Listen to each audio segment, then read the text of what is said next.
నిజంగా గణేష్ ఎంత మంచోడు. అతనికి నా పేరు తెలియకున్నా కూడా నేను ఎంత ఇగ్నోర్ చేసినా నా మీద మల్లమ్మల ప్రేమ చూపిస్తూనే ఉంటాడు, నా వెనకనే పడుతుంటాడు. నిజంగా నేను మస్తు అదృష్టవంతురాల్ని ఇలాంటి వ్యక్తి నా జీవితంలో ఉన్నందుకు.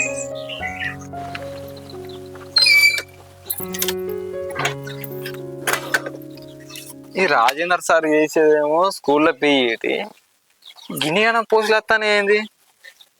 ఆయన అత్త నాకేమైతే అంతే. ఈ వంకతోనైనా ఈ పోరిని రోజు చూడొచ్చు, రోజు మాట్లాడచ్చు. అవును కానీ పోరి ఉందంట, చూద్దాం. అయ్యో పాపం, మొన్న గణేష్ ని తప్పుగా అర్థం చేసుకుని పొల్లు పొల్లు కొట్టిన. ఎంత బాధపడ్డాడో ఏమో. ఇప్పుడు ఈసారి కలిసినప్పుడు సారీ చెప్పాలి, అట్లా నా పేరు కూడా చెప్పాలి. అగో బయటనే కూర్చొని ఉంది కదా, ఇలా నన్ను ఇట్లా వేసి మంచిగా మాట్లాడాలి. దేవుడా దేవుడా, మా మామ ఇంటికాడ ఉండదు. గణేష్ అయినా నువ్వేంది డైరెక్ట్ గా మా ఇంటికి వచ్చినావు? ఎవరి కోసం వస్తా? నీ కోసమే వచ్చిన.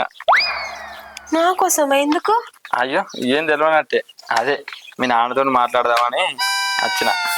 దేని గురించి? ఇంకా దేని గురించి ఏంది, ఏం తెలియనట్టే చిలిపి. అదే ఇక మన ప్రేమ గురించి చెప్పి మన పెళ్లి గురించి మాట్లాడదామని వచ్చిన. హలో హలో హలో, మరి అంత ఎక్కువ చేయకు, తగ్గించు కొంచెం. అయినా ప్రేమ ఎక్కడిది, పెళ్ళి ఎక్కడిది? లేనిపోని ఆశలు పెట్టుకోకు నువ్వు, కానీ పోయి పని చూసుకోపో. అబ్బా ఏంది గట్లా మాట్లాడతావు? మన పెళ్లి గురించి నేను ఎన్ని ఆశలు పెట్టుకున్నా తెలుసా? ఆయన ప్రపంచంలో ప్రేమించిన అమ్మాయిని పెళ్లి చేసుకునే అదృష్టం ఎంతమందికి ఉంటుంది? ఆ అదృష్టం నాకు వచ్చింది. నిజం చెప్పాలంటే నువ్వు కూడా అదృష్టవంతురాలు వేలే. ఏంది, నేను అదృష్టవంతురాలనా? అదెట్లా?